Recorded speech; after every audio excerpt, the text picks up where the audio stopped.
Kamerani nastroyka qildim, lekin buni bleskdan ko'zlarim qamashib ketyapti. Menga qaranglar, ham kamerasi qotli bo'lsa, ham bagajlari keng, oilaviy bo'lsa, yana nima kerak sizlarga? Sizlar uchun Kia Soul oq jemchug rangida.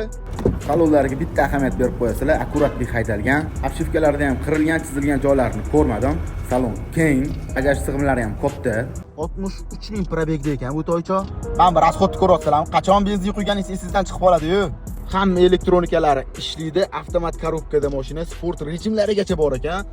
Neoline radarlari ham bor.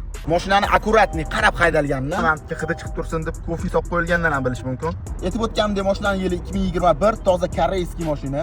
Bu ko'zni qanashtirib turgan jemchugga kraskalari absolut 100% toza deyilyapti, faqat mana shu bir ikkita detallarida chaqa-chuqali joylari bor. Balonlari ham yaxshi holatda.